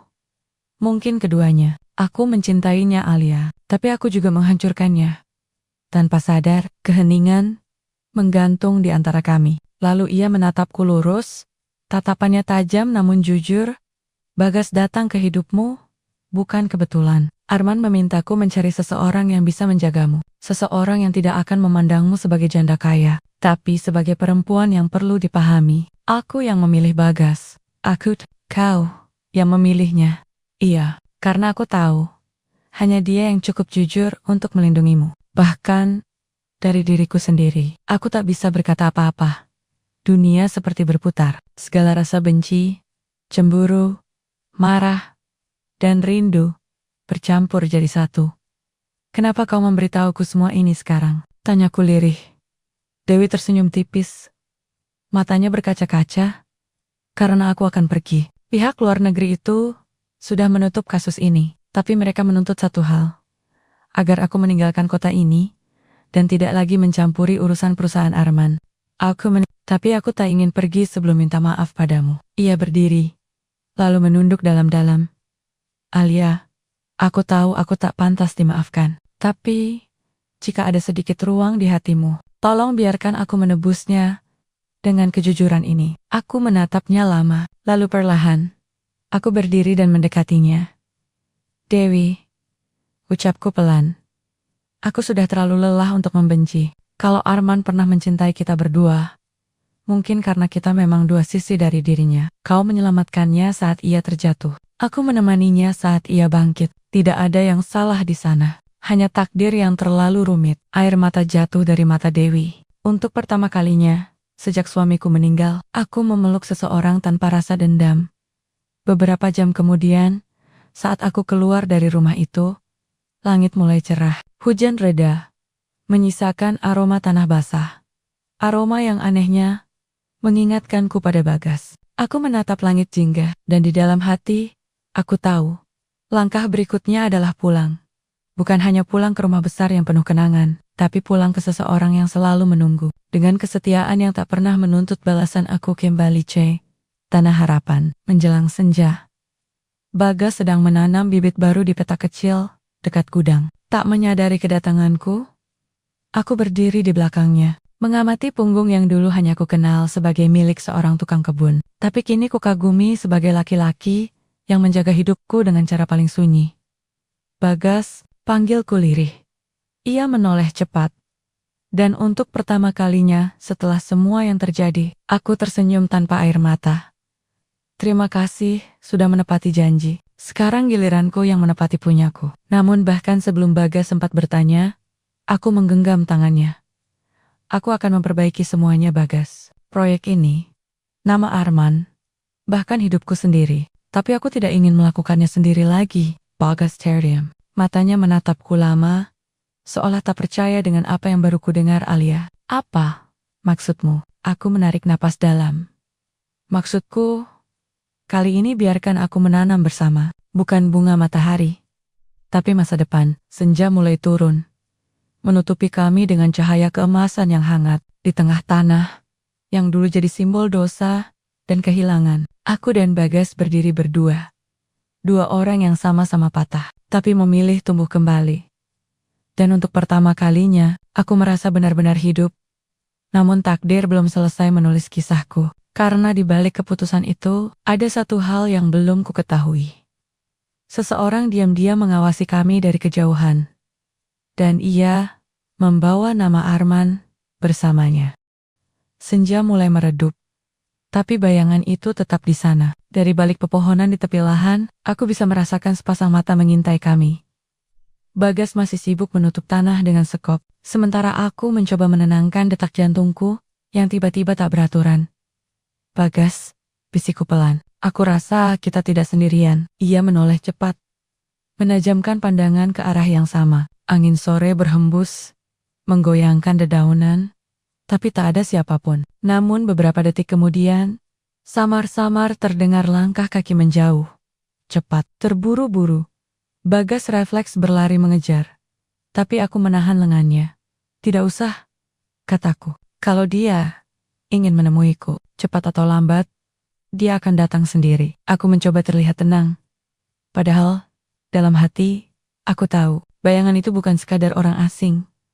Entah kenapa, firasatku berkata, ia datang membawa masa lalu yang belum selesai. Malamnya, aku duduk di ruang tamu villa kecil, dekat lahan. Angin malam menerpa tirai. Dan di luar sana, suara jangkrik terdengar samar. Bagas menyalakan lampu minyak, lalu duduk di seberangku. Aku tidak suka perasaan ini. Alia, katanya pelan. Ada seseorang yang mengikuti kita. Aku menatap cangkir teh di tanganku. Mungkin seseorang yang tahu tentang proyek ini. Atau tentang Arman. Bagas mengangguk pelan. Aku akan periksa besok pagi. Tapi kau jangan keluar sendirian dulu. Aku hanya mengangguk, meski pikiranku sudah berkelana jauh. Arman, Dewi, proyek Tanah Harapan. Semua benang merah mulai menyatu. Dan kini, entah siapa, seseorang kembali mengusiknya. Keesokan paginya, aku terbangun oleh suara ketukan di pintu. Bagas membuka. Lalu seorang pria berpakaian rapi melangkah masuk. Wajahnya asing, tapi caranya menatapku seolah sudah mengenalku sejak lama. Maaf, Bu Alia, katanya sopan. Nama saya Reno. Saya adik sepupu almarhum Arman. Aku mematung. Sepupu Arman? Tapi selama ini tak pernah ada yang menyebutkan. Ya, potongnya cepat. Keluarga besar kami memang menjauh sejak Arman memutus hubungan bisnis dengan ayah saya. Tapi sekarang saya datang bukan untuk urusan keluarga. Tatapannya bergeser ke arah Bagas. Saya datang karena saya tahu proyek Tanah Harapan sedang dibuka kembali. Aku menatapnya curiga. Dari mana Anda tahu? Reno tersenyum kecil. Karena proyek ini milik keluarga kami. Sebagian sahamnya masih tercatat atas nama ayah saya. Dan sepertinya ada yang mencoba mengambil alihnya tanpa izin. Suasana mendadak tegang. Bagas berdiri setengah. Wajahnya waspada. Apa maksud Anda menuduh seperti itu? Reno mengangkat tangannya. Tenang, tenang. Saya tidak menuduh. Saya hanya ingin memastikan, apa benar Ibu Alia akan melanjutkan proyek ini? Aku menarik napas dalam. Yah, aku ingin menyelesaikan yang Arman mulai, tapi bukan untuk keuntungan pribadi. Aku ingin menjadikannya lahan pertanian sosial. Sesuai rencana awalnya. Reno menatapku lama, lalu tersenyum tipis. Kalau begitu, mungkin kita bisa bekerja sama. Tapi, ada hal yang harus Ibu tahu. Ia membuka tas kecil dan mengeluarkan beberapa dokumen, lalu meletakkannya di meja. Kau harus lihat ini, katanya pelan. Aku menarik salah satu dokumen, membacanya perlahan, dan dadaku langsung terasa sesak. Nama di pojok bawah itu jelas tertulis. Arman Pradipta dan Reno Mahesa. Joint Project Agreement. Aku menatap Reno dengan mata melebar. Arman, bekerja sama denganmu? Reno mengangguk. Ya. Tapi ia menghentikannya secara sepihak setelah menerima dana besar dari luar negeri. Ia bilang itu hanya pinjaman sementara, tapi tak pernah dikembalikan. Setelah ia meninggal, pihak asing itu menagih ke keluarga kami. Kami yang menanggung semuanya. Alia, aku menggenggam ujung meja erat. Jadi bukan hanya nama Arman yang rusak, tapi juga keluarganya sendiri yang menanggung akibatnya. Semua karena proyek ini. Aku datang bukan untuk menuntut uang. Lanjut Reno. Suaranya kini lebih lembut. Aku hanya ingin menuntut keadilan. Dan jika kau benar-benar ingin menebus kesalahan Arman, bantu aku membersihkan proyek ini dari nama-nama yang terlibat. Nama-nama, tanyaku perlahan. Reno menatapku tajam. Dewi Larasati. Dan ia berhenti. Lalu menatap Bagas lama. Bagas Pratama. Dunia seolah berhenti berputar. Aku menatap Bagas tak percaya. Bagas, apa maksudnya ini? Bagas menunduk. Suaranya serak. Alia, izinkan aku jelaskan. Tapi, tidak di sini. Reno berdiri, menatap kami berdua dengan pandangan yang sulit dibaca. Baiklah, aku beri waktu 2 hari. Setelah itu, aku akan kembali. Dan kupastikan, kebenaran akan keluar. Entah kau siap atau tidak. Ia berjalan keluar dengan langkah tenang, meninggalkan kami dalam keheningan yang menyesakkan. Aku masih menatap Bagas, menunggu penjelasan, tapi ia hanya diam, seolah menimbang sesuatu yang terlalu berat untuk diucapkan. Akhirnya ia berkata lirih. Alia, mungkin sudah waktunya kau tahu. Aku tidak datang ke hidupmu karena kebetulan. Dan aku juga tidak hanya dipilih Dewi. Aku, apa maksudmu? Bagas? Ia menatap Siyo. Mata coklatnya bergetar, antara keberanian dan rasa bersalah. Aku adalah orang yang dulu menandatangani perjanjian pertama proyek ini. Bersama Arman. Kata-katanya jatuh seperti palu yang menghantam kesadaranku. Semua keheningan di sekitar kami pecah oleh desiran angin sore. Aku menatapnya lama, tak mampu berkata apapun, dan di tengah keterkejutan itu, aku sadar, cinta yang kujaga dengan hati-hati, ternyata berakar di atas kebohongan yang lain. Aku adalah orang yang dulu menandatangani perjanjian pertama proyek ini, bersama Arman. Kata-kata itu menggema di ruang kecil itu, menembus setiap lapisan kepercayaanku. Untuk sesaat, aku merasa seperti berdiri di tengah reruntuhan kejujuran, cinta, dan masa lalu yang selama ini kupeluk dengan buta. Aku memandang Bagas, wajahnya redup diterpa cahaya lampu minyak. Jadi semua ini bohong. Suaraku bergetar. Kau mendekatiku karena rasa bersalah? Bagas menatapku. Matanya penuh luka. Tidak Alia, aku mendekatimu karena aku ingin menebus semuanya. Aku tahu Arman meninggalkanmu dengan beban yang seharusnya bukan milikmu. Aku ingin memperbaikinya. Ia menunduk. Suaranya hampir tak terdengar. Tapi di tengah usahaku menebus kesalahan, aku jatuh cinta padamu. Itu hal yang tidak pernah kurencanakan. Aku menutup wajah dengan kedua tanganku. Bagas, aku tidak tahu mana yang harus kupercaya lagi. Arman, Reno, Dewi, bahkan dirimu. Semuanya punya versi kebenaran sendiri. Malam itu, aku berjalan keluar dari rumah. Angin dingin menusuk kulit. Tapi lebih dingin lagi perasaan yang berputar di dadaku. Aku berjalan ke tengah lahan. tanah yang menjadi saksi dari segalanya.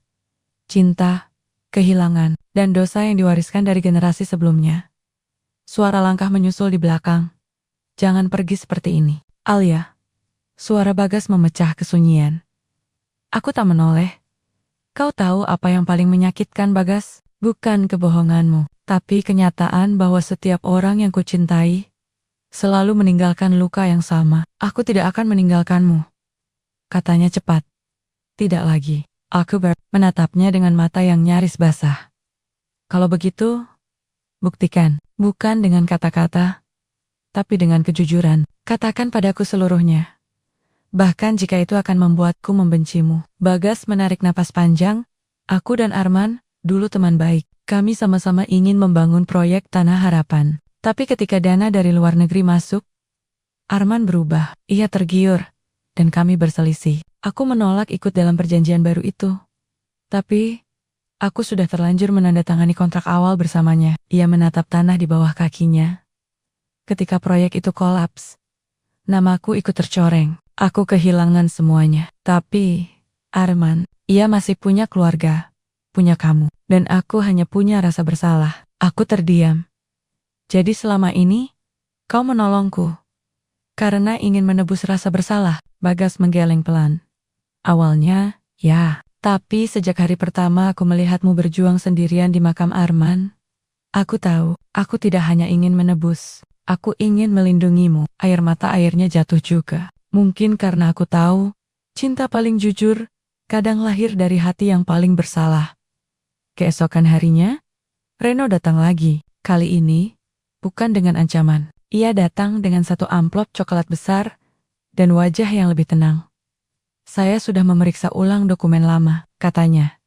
Bagas memang tidak mengambil keuntungan sepeser pun. Justru dia yang menutup hutang pribadi Arman sebelum proyek ini tenggelam. Mungkin saya yang terlalu cepat menilai. Aku menatap Bagas. Sementara ia hanya tersenyum kecil, seperti seseorang yang akhirnya terbebas dari beban panjang.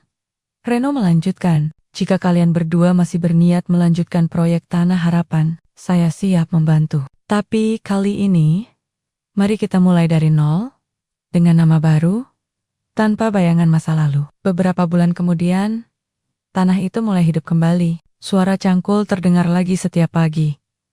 Petani-petani kecil mulai datang, menanam bibit, membawa harapan baru. Dan di tengah semuanya, aku berdiri di sisi Bagas, menatap hamparan hijau yang mulai tumbuh.